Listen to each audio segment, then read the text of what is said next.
Hey, everybody. Thanks for joining Strategy Session, Resolute Square. It's Tuesday, August 27th. Um, we're a few days past what could turn out to be one of the more historic weeks in American history. We got David Pepper here, who most of us know as an artist, but he also does politics on the side a little.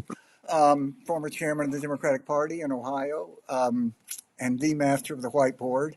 And Joe Trippi, who I used to hate to go against when I was a Republican consultant because he was always smart and would always win. Um, and we're going to talk about a lot of stuff, but I want to hear David was at the convention, I want to hear his thoughts on it. But first, let's start with the latest ad from the Lincoln Project.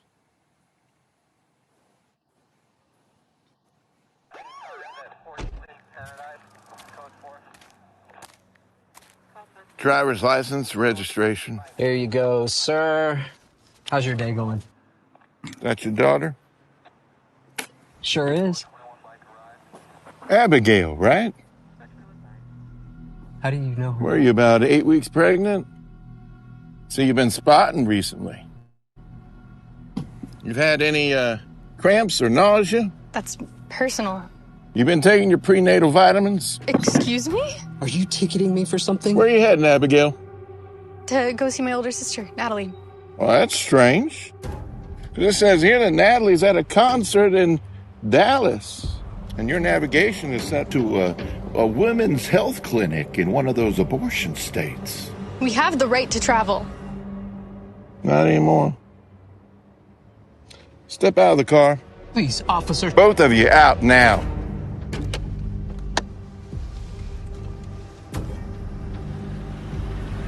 You, sir, are under arrest for crossing state lines to obtain an abortion for a minor under your care. And you, young lady, well, you're under arrest for evading motherhood.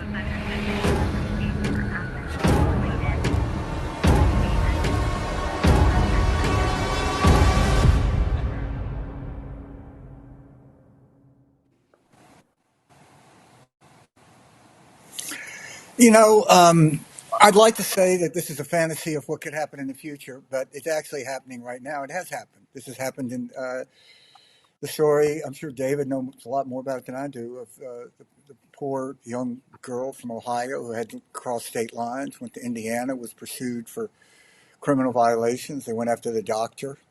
And I think it just is a good table setter for the stakes of this election. Um, so David, you were there last week. What were your takeaways? Well, one, it was given that the people putting that together only knew who the candidate was and the vice president only a Uh, few weeks before, and I have been on. I've been on the inside of some major events, but what an incredible job who they did. I guess Stephanie Cutter played a big role, but whoever put that together, I mean, knowing what we know, how quickly that had been put together was masterful. I thought, one person after the next was really strong. I was there on the third night in person. I thought they were really smart about bringing out, not just Democrats who people feel good about, but the Lieutenant Governor of Georgia, Olivia Troy, Oprah speaking clearly to independence. They ran the January 6th video, chilling with 20,000 people. And I thought, so I think they really were directly aiming at swing voters, independents. Bill Clinton was very intentionally doing that as well. And I think Obama did that. But then I also say what I liked about, I was at 16 too.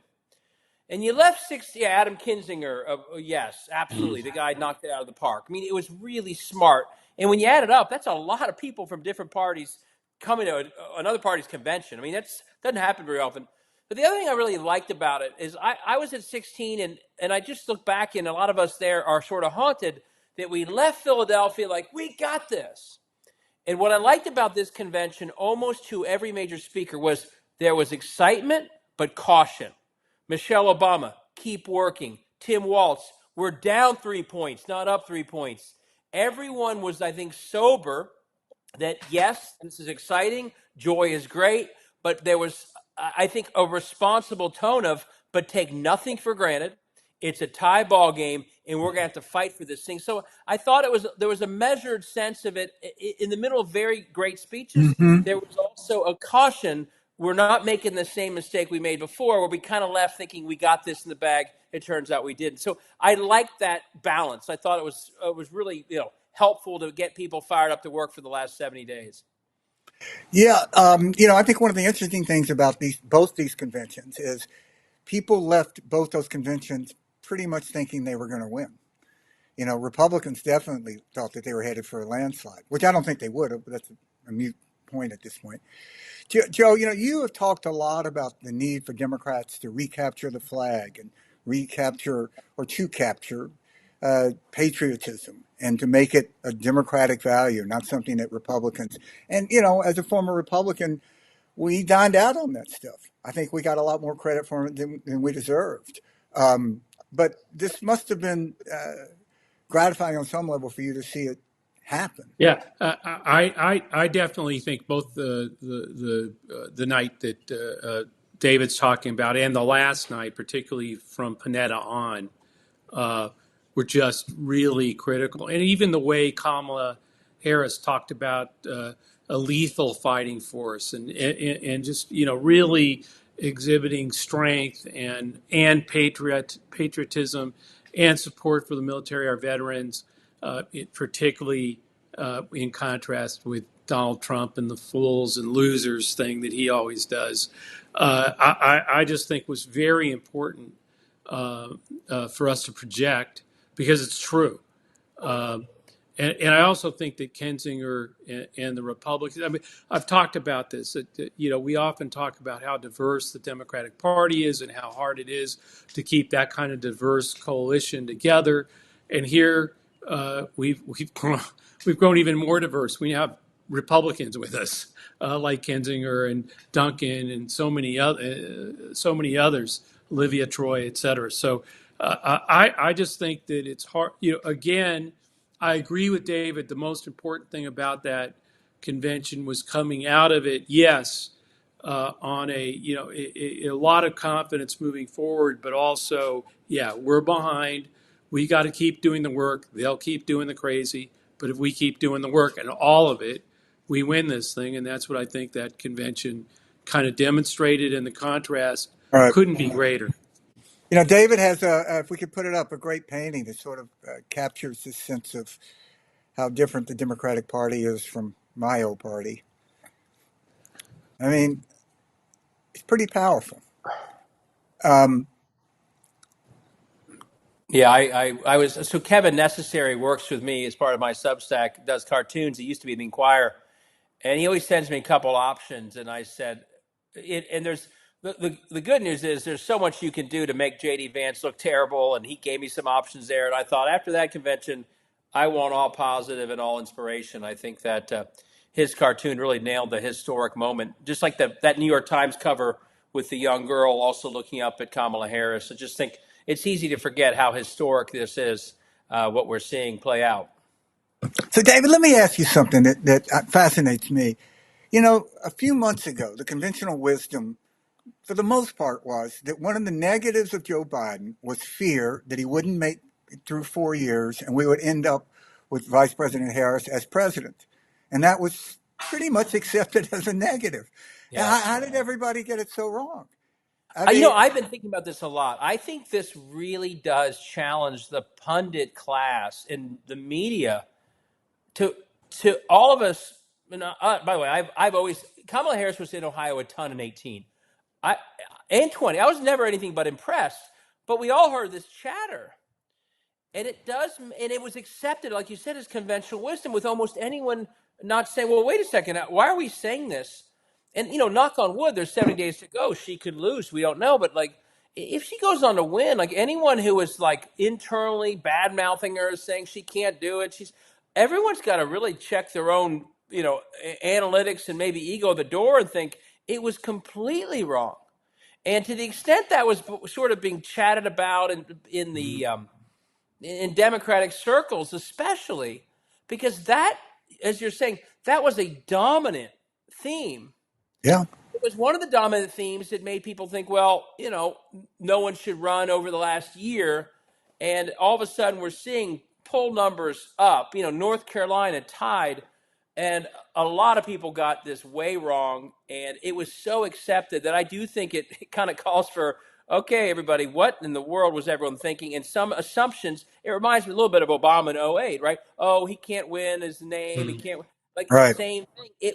I think, kind of maybe you've seen maybe saw the repeat of that this time, and I think it calls for some sort of internal thinking about how everyone reaches these conclusions, and then how quickly it sort of gets accepted as conventional wisdom. Yeah. Hey, so Joe, let me ask you, take us through how you see the next few weeks of this campaign. How do you think this is going to play out? Look, I have always, always, always from day one believed this was a 46-53 electorate, where 46% wasn't available to Joe Biden or Kamala Harris or any Democrat. They're 46% of the vote that if Donald Trump shoots somebody on Fifth Avenue, he must have had a good reason. They'll make up whatever. But there's 53% of the electorate that has decided, hands down, they're not going to vote for Donald Trump. I think the whole thing it was a 46-46 race or thereabouts with Biden, with people who 53% were not available to Donald Trump. And when Biden passed the baton or the torch to Kamala Harris, it opened up that 53. I mean, it just did. And that's why you're seeing a lot of the double haters move to her immediately. A lot of them were young people. A lot of them were people of color when you looked at who it was with, sort of Trump and Biden. And that's propelled her, I think, more toward, and I think the convention will continue that, will push her more towards that 53 number. Now, what are the factors that can can still make it come back? Well, people can stay home. They can vote for a third party. But now you have RFK Jr.'s endorsed Trump. It's obvious what that was about. So I think fewer people will pick that, and I think more people are picking Kamala Harris in that former double hater group. So look, we have to do the work. We have to get our vote out. We have, and we. A key component of that is the energy that this has engendered, and that I think the convention engendered. Not just the money, the amazing amount of money that she's raised, but A the lot of money. hundreds of thousands of people who signed up and joined the Get Out the Vote and other volunteer efforts that the Biden campaign was building. That Jen O'Malley, Right, and they stepped in. they were building, and they're stepping in to grow that. Yep. Look, I said it Yep. before. I'd much rather be us than them, but you cannot Got sit to on do the your work. this at Nope. all. You got to do the work. So, David, talk to me about how you see the Ohio Senate race. Um, as someone, I feel like I've spent half my life in Ohio. I worked for Kasich. I worked for Portman. In 2012, I went to every county on a bus with Mitt Romney. And it's fascinating to me the way the state changed, the way it went for Trump after Mm-hmm. Obama. But Sherrod Brown, he seems to be just a very different kind of candidate. But what are you seeing? Yeah, I mean, it's a lot of tons of TV, tons of negatives. Sherrod is saying that he's being outspent. I don't think that's ever happened before. But this is someone who's traditionally overperformed the ticket, and I think this is an example where Kamala Harris switching potentially saves a race. If Biden had started to fall 10 points or more behind, Sherrod will And overperform, but and you're not overperforming that. But Nice. if Kamala Harris gets it to 5, and I don't think that's a crazy notion. Biden lost by about 8. I think that would have an 8-point loss at the top. Sherrod's race is very close. He's been ahead in every poll of this Bernie Moreno, who's not a good candidate, net negative, underwater. But it would be about getting swamped by the overall top of the ticket. And I do think this is an example that Kamala Harris is energizing folks. She's energized. We had a terrible urban turnout in 22. You can't win with the urban turnout we had in 22. That has to change. I think Harris Waltz is changing that, and I think that puts Sherrod, I think, in a, I wouldn't call it safe, but I think he's got a good path. The other thing I'll say, because people are asking about down ticket, in Yeah. Ohio, we also have a gerrymandering initiative that, if it passes, would be revolutionary. We have 3 Supreme Court candidates. If they win, we can flip the court. That could determine abortion access and gerrymander in Ohio. Kamala's switch into the race actually gives those a chance that they may not have had, because she's energizing. And my hope is, as people are asking about, I do think that my hope is happening in a lot of places, that she's breathing life into races that, if there hadn't been energy for a variety of reasons without her in Right. there, she might be turning down ticket losses into wins. I feel that she's putting races in reach in Ohio that wouldn't have been in reach before she joined in. And that So, includes Sherrod, I think, should be in good shape. Although, if you talk to him, he'll say, yeah, they're spending $80 million smearing me. So he is Mitch Yeah. McConnell's top target. But if anyone can withstand that, especially with an energized base, it's Sherrod. so just educate me just for a sec. On this ballot initiative, does it have to pass with 60%, the No, gerrymandering? just 50% plus one. Now, I'm going to do a whiteboard tomorrow, okay? You Okay, know that great. I love your the whiteboards. holy grail of Republicans in states like Ohio is gerrymandering. It's the source of everything they do. Right. Yeah. Because you can't pass abortion bans and IVF bans in fair districts, you would lose. And so it's polled. This thing is polled in the high 50s all year. Frank LaRose, and this is kind of Ohio insider baseball, but this is what's going to happen around the country. He chairs the board that does the ballot language. They have literally written the ballot language to make people think that voting yes will lead to gerrymandering and voting no will end gerrymandering, when it's the opposite. So they literally are abusing power. This would be like Putin writing a ballot initiative, a ballot language, by the way. So we have to fight through, not just, that they want to end gerrymandering, but we have to fight through them abusing government itself to put in front of every voter ballot language that says the exact opposite of actually what the initiative would do. I think we can overcome it, by the way, but it's just an example. This is happening all over. And you talked at the beginning. Project 2025, the mentality of it, the extremism of it, is already playing out in states like Ohio.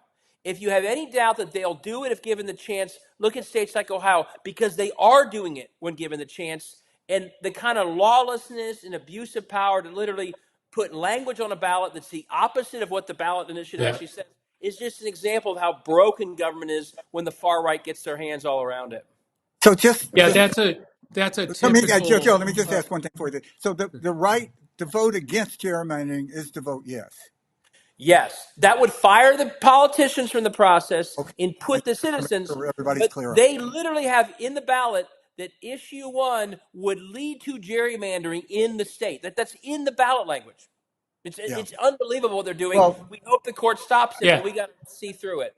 And and that's a yes. typical, what I was going to say is that's a Yeah. typical lesson from California initiatives where Mhm. there was a tradition of this, of sort of setting up language in the initiative itself that created this, a no vote is a yes vote, a yes vote is a no vote, this confusion.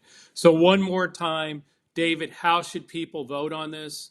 If they, Yes on issue 1. It's been yes, on, ahead the whole way. People are so okay, sick of it. And this is how sick they know that gerrymandering is unpopular, so they right, literally are trying to trick people, yeah, knowing that most people want to get rid of it. So yes, on issue 1, we win that in November.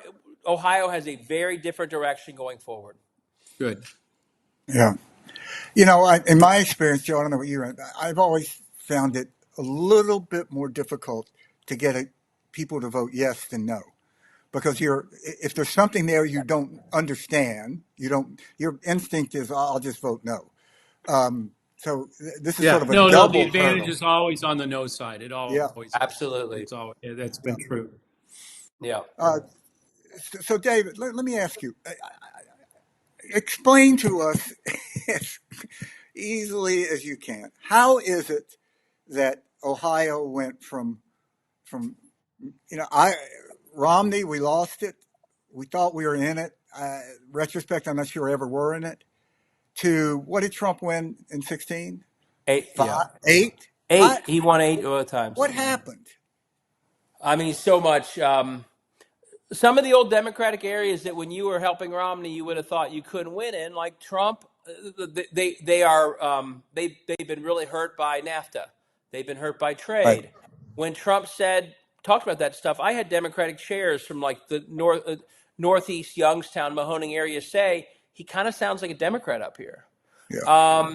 We've also been the victim of years of purging of voters and voter Yeah. suppression. So the margins that Obama ran up, Karl Rove walked off that set when he heard that Cuyahoga County was so blue that Ohio was done. A blue Cuyahoga County has not had the same margins because the city of Cleveland has been so intensely purged, not because everyone moved, but because they have this system of knocking off the rolls. So it's harder to win Ohio than it used to be because our cities have smaller voting populations because of purging. And then I do think, one thing I say, and not everyone's going to agree with this, when Donald Trump said "Make America Great," and I actually think that Kinzinger, others were really good on this at the convention. When we celebrate our success too much, and people don't feel it in their lives, we look oblivious. And Obama's economic record was amazing. He won Ohio again because of the auto rescue. But when Trump said "Make America Great Again," and we know what he's saying, but our instinct as Democrats was to say it is great. If you are living in a town that's struggling, or you're struggling, you're thinking, well, it's not that great for me. And if one side seems to get that more than others, you may not love them. You may have voted for Obama, but that other side seems to be sort of. And by the way, Hakeem Jeffries did this. He talked about how well they were doing, but then he said, but people are still struggling. There So, wasn't a sort of yeah. self-satisfaction to it. And I think in 16, we sort of left our eye off the ball Well, that while we were doing better, there's still people that need to hear from us about what we're going to do. And I think, again, our convention this last week did a much better job of not looking like we're so proud of our success that we're done talking about the struggles of others. Patrick's asking, are they registering large numbers in Ohio now? I was thinking the same thing. Great question, Patrick. We If read about these surges that are happening. Um, is that Yeah, I mean, replicating in Ohio? I haven't seen the exact numbers. The problem is when they go through a nonstop purge, and I write about this in this book that you can see right on my shoulder. When you're registering in Ohio, you're literally trying to offset the purging, and you're usually not even keeping up. Hillary Clinton's campaign literally spent almost their entire field operation up until the end of voter registration registering voters. And this is why what the purging is so intense. That means that her field operation wasn't talking to swing voters or even regular voters. It right. was fully dedicated to the purge voters, and they almost got back to neutral, but not even quite to neutral. In the meantime, the regular voters hadn't heard from her. So that will be happening, but against the backdrop of purging. This is why Texas, we saw purged 1 million in the last. I saw that in the paper. And this is why I hope when if we win everything back, we could do the Voting Rights Act, reincarnation, because the nonstop purging means that even these great registration efforts, at best, you're treading water, and that's one reason that Ohio is harder to win than it was in '08 and 12. Yeah, I mean, Joe, you've talked a lot about the Lewis Voting Rights Act. And of course, your former client, Senator from Alabama, was champion of it. Yeah. It don't Well, don't we agree it'll get passed if there is a President Harris? if there's President Harris, but also we have to win the House and the Senate, and we have to. I mean, that's the whole thing here. Is that you look at uh, uh, if the Senate remains this sort of even thing, and the House is by a few seats, that's been the problem of protecting voter rights or any rights. I mean, Right. look at what's happened with. So again, this is about we have to do the work because we have to win, gain the House. And I really do think there's a real chance to hold the Senate. Both Texas and Florida. I know Florida's out there, but also Nebraska. I think people should look at Dan Osborne, an independent candidate in Nebraska. Polls recently show him only a couple of points behind the Republican incumbent there, and I just think wherever we can, we've got to We've got to make up for West Virginia and Joe Manchin not being on the ballot there. And whether that's Texas, Florida, or Nebraska, I think there's two or three places where we have a shot.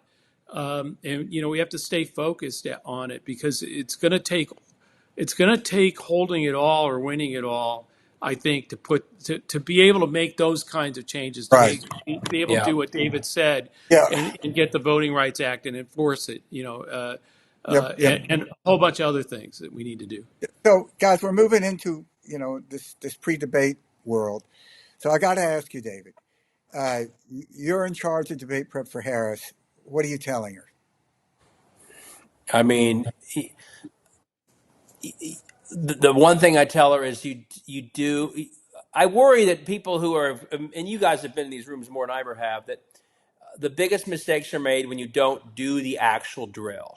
You need to have someone standing there acting as crazy as Donald Trump on a mock debate stage with the timer, with the mic, doing it twice as crazy as Trump will ever be, and do that again and again, so that when she shows up at the debate, knowing that he's going to throw lies and interruptions, that whatever she faces there isn't as much as what she faced in the mock debate. And I think a lot of times people, it's hard to get someone to stand next to Kamala Harris and be the jerk that you need to be in a mock debate. But to me, she knows the substance, she knows the issues, she's got the message. And I did debate prep for Strickland years ago when he ran against Portman. I was Portman. And we did it every weekend for weeks. And I mean, this is the former governor. We're friends. And I pounded him every single week. Rude, interrupting, talked about his failed record, pounded away. And when he finally had the debate with Portman, who's actually used to play the president in debates, he said, well, he was nicer than you were, David. And he was Yep. actually quite good. So I honestly think my best advice is drill it like it's real, and have someone who's unafraid to be really nasty to someone who's otherwise quite powerful. And that's the best way to be ready for these things. Whatever the topics are, she'll know them. But it's the style and the back and forth, and sort of the key moments that are maybe unscripted that will make the difference in these debates. Yeah. Joe, what are your thoughts on the debate? Do you think it's going to be just sort of a nothing burger, which they I normally are? think the debate against Trump is the most predictable thing in the world. He's going to come with immigration, crime, and the economy, inflation. That's what he's coming with. So basically, just arm her with three slam dunk punches in the face back on those three things. That's it. And everything else, don't prepare for. Whatever else he says, there you go, lying again. It's Yeah. it's really simple. I mean, it's actually, he's going to talk about inflation. He's going to talk about immigration. Fine. You were the one who told the House to stand down because you thought it was going to be. I mean, whatever the punchback is, have it, know it, and just slam him. And you slam Yeah. him on that immigration and crime and the economy. And then every single thing that guy, any other issue, forget about like learning that it's actually 152,000 jobs in August or whatever. Just forget about all that crap. It's a lie. Everything Yeah. that comes out of his mouth is a lie. There you go again, lying again to the American people. And that's it. I Yeah. mean, that's what I think the prep is. I Yeah, totally agree, by the way. I think if you spend all your time trying to fact check every lie, you're never going to be on offense. You're going to be Right. literally on defense. So I think having a throwaway line every time he lies, there you go again. Now you Yeah. get back to your message, and Right. it's an aggressive message. Because if all you're doing is responding to him, you're not getting anywhere, and it's confusing. Exactly. So I completely agree that there you go again. Pivot. Maybe they have on their website. Go check the website. But let me get back to my arguments and not get caught up Exactly. in the chaos is a great strategy. And well, I agree. I laugh at him too. yeah, I think she will. If I was just my 2 cents, I would tell her just to prosecute him. I'm just Yeah. look at it as a trial. Yes. That opening statement. I'm in a comfortable position here. I'm standing next to a criminal, Yeah. Totally. and Well, go straight from there. And I I wouldn't worry about being likable. I wouldn't worry about coming across too hard. I've I would been just convict this guy. Yeah. Yeah, Shock him. I've Be been so waiting aggressive that for he's her. shocked because he won't have heard people talk to him like this. Yes. Yeah, no, I've been waiting for her to take it to him and say, and take it further than she has, and just say, Yeah. look, I tonight am going to prosecute the case against Exactly. Donald Trump and for our future. And you, the American people, will be the jury. Yeah. You will be the decider on November 5th of, Yes. Yep. and make him the guilty guy, Yep. Yeah. and her the Uh, prosecutor. yeah. That's what I would do in this debate. Yeah. Yep. Yeah. By the way, one thing I thought her speech. There are many things about it that I like, but the one word was presidential. She was Hmm. so Yeah. Yeah, presidential. You could see, and I think the tone, like you said, taking the stage, dominating the stage, even as you said, Joe, acknowledging you're going on offense. That also, I think, would be very presidential versus sort of feeling like you're sort of, you know, taking a back seat to him because he's Yeah. used to being the dominant one. You can dominate him if you talk about the way you guys said. yeah. So look, guys. First, you guys keep talking. I have to. Something is pinging here in the background. I have to stop this. It's going to drive me batshit. Hold on. Uh, This is my favorite all thing right. about the strategy session Yes. There we go. when this stuff There happens. we go. Uh, Yes. All right. Sorry. Sorry. Sorry. Um, you know,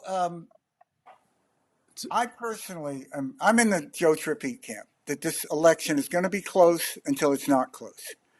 And if I was putting money on it, I would take Harris and give 4. Um, I think it'll be a larger margin than the Biden margin because I just don't see where Donald Trump is getting new voters. He lost by 7 million, and he's telling people, "Don't vote for me." He's just daring them not to vote for Yeah. him. And it just seems to me to be so counter to everything we know about politics, which is about addition, not subtraction. But we'll see. Well, Well, look, can I say something on that real yeah, quick? please Here's jump the in. here's the caveat. He's more desperate about losing than ever yeah, before. The stakes for him are going to jail as he sees them. I mean, he talked about moving to Venezuela or something. So he's going to be calling around for votes again. And I think that I agree with the lead. I think and I also think we're one thing that's getting lost is we have a winning streak for democracy since Dobbs, where we're overperforming every single time. That now continues. But the reason to put the foot on the gas is so by 10 p.m. on that Tuesday night, right. any attempt to try and cause chaos in Michigan or Pennsylvania is laughed out of the room because it's so decisive. And I think to protect democracy, we need to get lawyers ready, we need to be vigilant, but the best way is to make it such a rout that it's laughable to Yeah, try. He tried to undo an election he lost by 7 million, and he convinced a lot of people, that it was like that was actually legit. We need to make it even bigger, especially in some of these swing states, to avoid that from happening. yeah. We have to be in the lead at 10 o'clock that night. Yes. In enough places where we already have the Yes. advantage, and he can't say, "Well, it got changed at 4 in the morning." We got to take that away from him. Right. Yeah, I agree with you, Dave. And remember, Fox News called Arizona early. Not early, but that was huge. If they had Yeah, not done that, that thing would have dragged out. I don't really think they're going to do that this time. So we have to be ready. Any moment of closeness or there are more votes coming in, they're going to move right in for the kill. And we have to be the best thing we can do is avoid that by winning bigger than even that yeah. 4 points. yeah. I agree. All right, guys, so let's leave it there. Thanks everybody for joining us. If you're not a subscriber to David Pepper's Substack, as soon as this is over, you should subscribe to it. It's one of my first reads. Hmm. I always feel smarter for it. What's fascinating to me about David is most writers, you know what they're going to say. With David, you don't. And his depth of knowledge on some of these points that we just don't talk enough about, like gerrymandering, is just extraordinary. Yeah, And listen to the Trippi Show and become a subscriber to Resolute Square. This is the only way that we're going to be able to grow this movement. It's not going to happen because there's some great corporate saviors. We have to do it ourselves. So thanks very much for joining us, and we'll see you next Tuesday. Thanks, everybody. Take care. thanks, David. Thanks for being with us. Thanks. Yes. Take care, everybody.